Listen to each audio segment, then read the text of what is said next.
Ariamos, vamos adelante, adelante. Olá, meu querido telespectador, minha querida telespectadora, estamos aqui diante do assunto de diagnóstico clínico do prolapso genital, certo? Até porque não tem diagnóstico laboratorial, né? Não sei porque tem esse nome. Eu acho que essa aula também recebe o nome de distopias, né? Distopias, que seria a mesma coisa que o prolapso, beleza? Então a lógica é essa. Então, o que é que tem de importante aqui quando a gente fala desse diagnóstico clínico, né? A gente tem que entender a doença de uma maneira bem prática, de uma maneira bem objetiva. É uma doença fácil de tratar, né? Pelo menos fácil de entender o tratamento, certo? Entender as condições ao redor dela. Tudo faz sentido, beleza? Então vamos lá. O que é o prolapso? O prolapso é uma herniação por um lugar natural de hérnia, que é o quê? O hiato vaginal. Então são estruturas como, por exemplo, a vagina, as paredes da vagina, o colo do útero e o útero se herniando por essa região. Ah, pode ter uma hérnia de alça também? Pode ter uma hérnia de alça, beleza? E aí cada uma delas vai ser estudada e tem um tratamento específico, beleza?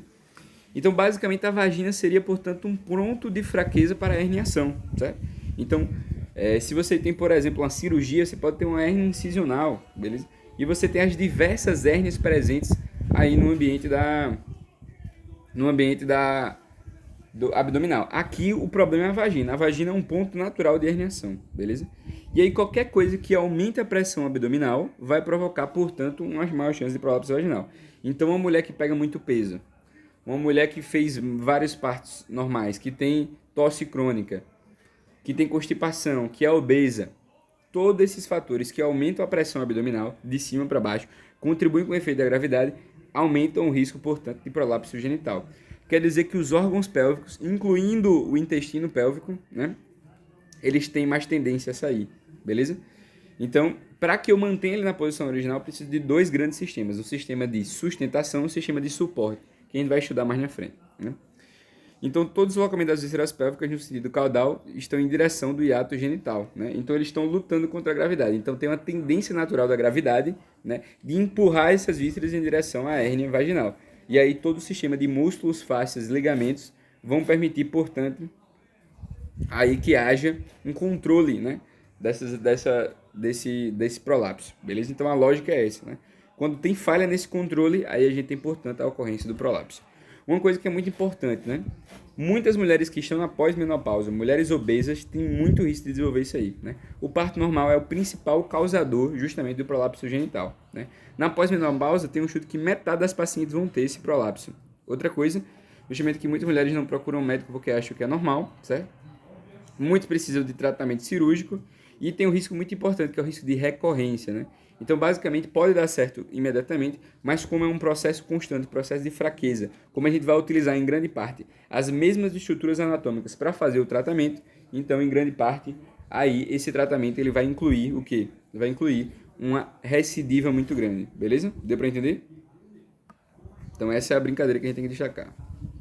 Então, a etopatogenia ela está diante justamente de entender justamente a dinâmica pélvica, né? Então, basicamente, a gente tem uma interação complexa entre músculos, assoalho pélvica, fáscias e a vagina. Então, basicamente, é o sistema de sustentação e o sistema de suporte, beleza? Então, qualquer um dessas falhas vai provocar, portanto, aí esse processo. Então, a gente tem que lembrar que tem músculo, tem fáscia, principalmente músculo e fáscia, tem ligamento, tem vaso sanguíneo, tem a própria vagina, impedindo que haja, portanto, aí esse prolapso. Mas a gravidade está agindo em outro sentido e qualquer falha neles aí vai provocar, portanto, um prolapso, né? Então, osso, blá, blá, tendão, blá, blá, que estão interligados para manter o funcionamento e posicionamento do órgão. Deu para entender essa lógica, né? Não precisa ficar avançando, não. Então, quem forma o sistema de sustentação? O sistema de sustentação é justamente formado por músculos, beleza? Então, são os músculos do diafragma pélvico, né? São os músculos do diafragma pélvico e do diafragma urogenital. Então a gente sabe, quando a gente estudou pélvico, que existem esses dois diafragmas, que são estruturas musculares que estão justamente dividindo uma parte de cima e a parte de baixo, né? Se eu tiver uma falha deles, geralmente a gente vai ter um problema, portanto, de sustentação, beleza? E aqui a gente tem justamente o forame transobturatório, né? O espaço transobturatório, que é por aqui que a gente vai fazer aí a cirurgia de sling, né? Quando a gente tiver a incontinência urinária, beleza? Então a gente vai estudar na próxima aula isso aí, certo? Eu suponho, né? Então, toda bacia óssea tem o pubis, espinha escapular, está conectado por músculo fácil e tendões. Isso aqui a gente sabe, não precisa falar, né? A vagina, por onde pode haver o poráfis, está envolto pelo diafragma pélvico e urogenital. Então, a gente sabe da existência desses dois diafragmas. Quem forma esses diafragmas? Essa é a parte importante até agora, né? Então, o que é que está falhando? As estruturas que estão falhando são justamente o músculo isquiococcígeo e o músculo levantador do ânus. O músculo levantador do ânus tem 3 partes: o pubo retal, o pubococcígeo e o iliococcígeo, beleza?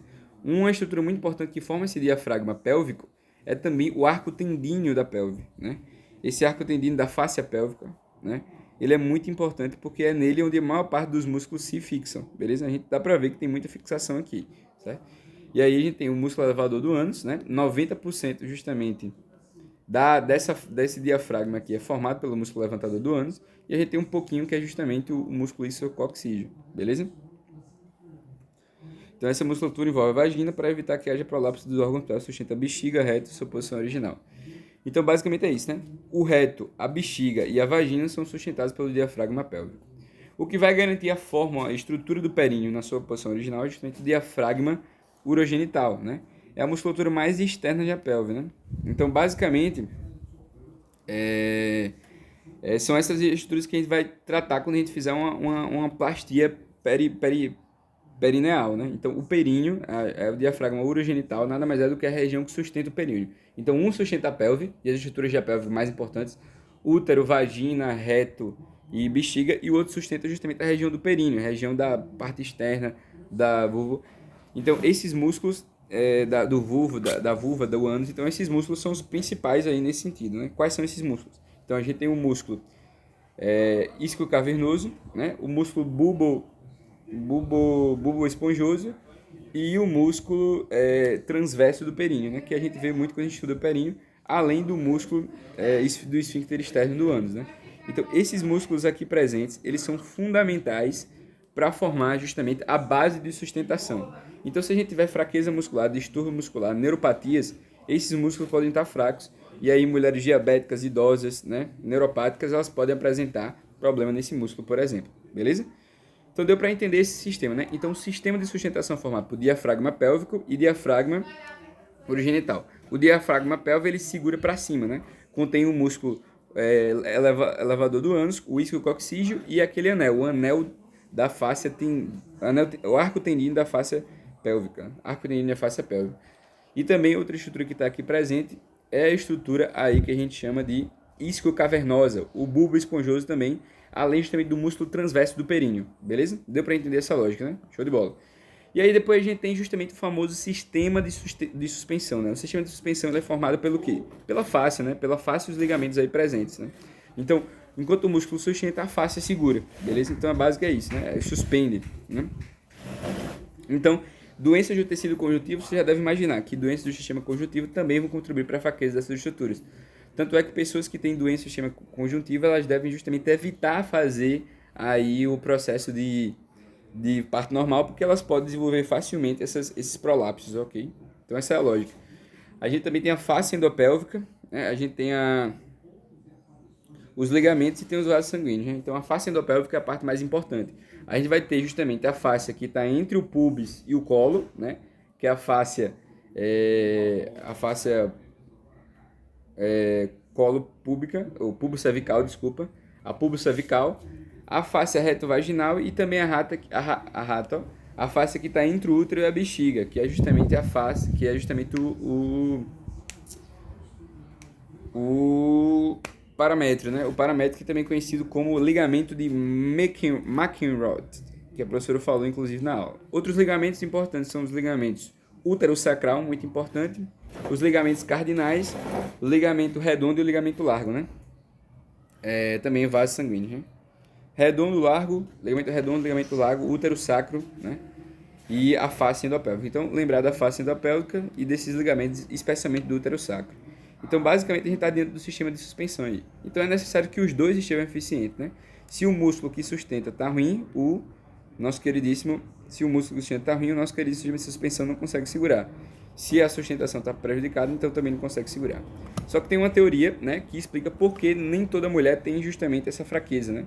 Que é justamente aí o nosso queridíssimo Petrus, né? Então a professora falou na hora que, segundo Petrus, né, o nosso queridíssimos órgãos, ele se posiciona de uma forma que o vetor ele não fique paralelo à gravidade, que na verdade ele se posiciona de uma forma inteligente para que ele se posicione aí, que a gravidade ela haja em direção justamente aí à sínfise púbica, ao osso púbico, né?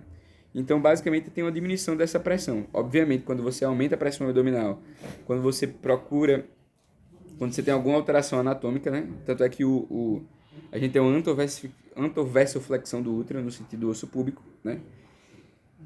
Então a gente não tem um vetor direto para a vagina. Na verdade, tem um desvio aí que facilita com que a mulher não tenha justamente essa herniação em todos os casos. Apenas quando a gente tem uma fraqueza realmente da face, uma fraqueza realmente da nosso queridíssimo músculo, é que aí a gente realmente se preocupa e é onde tem a lesão, beleza? Então, como eu falei, né? Lesão muscular, lesão neurológica, doenças do colágeno, lesão diretamente na fibra muscular, né? Perda de inserção muscular, tudo isso são causas aí que a gente tem que pensar, né? Então, paciente que passou por um parto normal, um trabalho de parto prolongado, que usou fósforos, que tinha macrosomia, paciente que é idosa, né? Neuropáticas, diabéticas, doenças musculares, doenças de colágeno, tudo isso vão gerar lesão muscular, fraqueza muscular e vão ter uma dificuldade justamente de manter o órgão, né? E aí, entendendo justamente um pouquinho da anatomia, a gente consegue falar dos níveis de delância, né? Os níveis de delância, basicamente, eles dividem nível 1, nível 2, nível 3, que são, na verdade, níveis de gravidade. Nível 1 mais grave, nível 3 mais simples. E está relacionado justamente com a altura da lesão. Se a altura da lesão é mais acima dos ligamentos cardinais, ligamento uterosacro, quer dizer que a gente vai ter problemas como, por exemplo, aí, o prolapso uterino, o prolapso de cúpula vaginal, ou seja, região mais superiores aí do nosso querido. São os mais difíceis de tratar, geralmente exigem um tratamento cirúrgico com esterectomia, né, vaginal, exige uma colpoclase, né? Então são, como a gente vai ver, o que são cada uma dessas lesões. Então tem uma lesão nos ligamentos cardinais, dos ligamentos sacro-uterino, que vão justamente estar localizados na região do fundo de útero, na região aí do septo retovaginal. Então basicamente tudo isso é importante para ser entendido, né? É uma falha do ligamento uterosacro e dos ligamentos cardinais. Show de bola, né? Então, basicamente, o osso sacro está alterado, né? A gente tem justamente esse problema, né? Lesão distorcional também que faz com que o útero e a porção posterior da vagina não seja totalmente inserida. Perfeito. Então, a lógica é essa, né? Aqui o prolapso uterino completo, a gente consegue ver até o colo uterino aqui, bonitinho, beleza? Despencou tudo, tratamento mais difícil, tem que fazer uma esterectomia vaginal com colpoclase. Show de bola. Então, a gente já entendeu basicamente o que tem que ser feito aqui. Outra coisa que também pode ser feita justamente é quando a gente tem uma lesão do nível 2, né? Uma lesão do nível 2, na verdade, elas são as retoceles, né? São as cistoceles, né? Retocele é justamente porque está próximo do reto. E cistoceles que está próximo da região cística, que é o cisto que tem, a bexiga. Então, basicamente, é isso que a gente tem, é essa lógica que a gente encontra aqui, né? E aí a gente tem defeitos laterais, a gente tem defeitos centrais e a gente tem defeitos transversos, né? Ou apicais. Então, basicamente, no nível 2, qual foi o problema que teve? O problema foi na fáscia. Na face endopélvica. Naqueles ligamentos redondos, no ligamento largo, né? Então, basicamente, é a face endopélvica que está alterada aqui. A gente cita, por exemplo, a fáscia retovesical. A gente lembra da fáscia do paramétrio, os ligamentos de McEnroe. E a gente lembra da fáscia pulbo. Porque tem as fáscias é fácil lembrar. Retovesical que tá retovaginal que está depois, porque tem retovagina. Aí tem o pubis e tem o colo do útero, que estão próximos um do outro, que é justamente o pubis cervical, faz todo sentido. E depois tem a bexiga em contato com o útero, que aí a gente vai dar o nome de paramétrico, né? Que é o de McEnroe. Então qualquer uma dessas alterações vai provocar defeitos justamente médios, né? E aí o tratamento geralmente vai ser uma rafia local, né? Corrigir essa faixa e fixar novamente aí sobre os ligamentos que eles estão relacionados, principalmente naquele arco tendíneo, né? No arco tendíneo da fáscia pélvica, beleza? Então, é uma falha na própria face endopélvica, vesícula vaginal, reta vaginal. E, por fim, o nível 3, que são os defeitos baixos, né? Esses defeitos justamente na região, principalmente, do chamado nó perineal, que são justamente esse tendão central do períneo, né? Quem lembra da anatomia, eu não estava lembrado, só lembrei agora, essa região vai ter vários músculos relacionados com ele, né? Ou seja, ou eu tenho uma adesão entre os músculos, né? Que acabam justamente enfraquecendo a parede, ou eu tenho justamente uma ruptura, né? Uma falha desse nó, perineal. Então, basicamente, o que se faz é justamente aproximar um músculo do outro e restabelecer a estrutura perineal, né? Então, essa é a cirurgia que se faz, beleza? É quando há uma fusão do diafragma urogenital, né? Fusão distal entre a vagina e o septo reto-vaginal, né? Fusão distal entre a vagina e o septo reto-vaginal. Tá. E lesões no perineal, né? Então aí eu tenho que apertar uma musculatura contra a outra e eu tenho que refazer o canal vaginal do seu jeito original, beleza? Fusão distal da vagina no septo reto-vaginal. Fusão distal da vagina no septo reto-vaginal. Beleza, né? Deu para entender, né? Então, tem uma fusão do diafragma. Um exemplo é justamente quando eu tenho o reto vaginal, que está atrás, fixando na vagina. E aí, qual é o resultado, né? Vai ser justamente o aparecimento de uma lesão de nível 3, de uma lesão de nó perineal, né? E aí, é só retomar a musculatura, apertar a musculatura e fazer com que justamente a vagina ela fique, né? Então, basicamente, é uma cirurgia de restabelecimento anatômico do períneo. Ou seja, todas as cirurgias, na verdade, tem que ser feito isso, né? E aqui tem uma ruptura perineal, que eu não sei o que significa exatamente, né? Mas, enfim, é o nível 3, nível abaixo. Nível do diafragma urogenital, né? Então, diafragma urogenital, beleza? Show de bola? Outra anafrácia, outra os ligamentos mais superiores, cardinais e uterossacros. Beleza? Deu para entender os níveis? São os níveis de Delancey, certo? Quais são os fatores de risco justamente para essas coisinhas, né? Então, o fator de risco para o diagnóstico dessas distopias é justamente o quê? Parto normal, obviamente, se você teve 5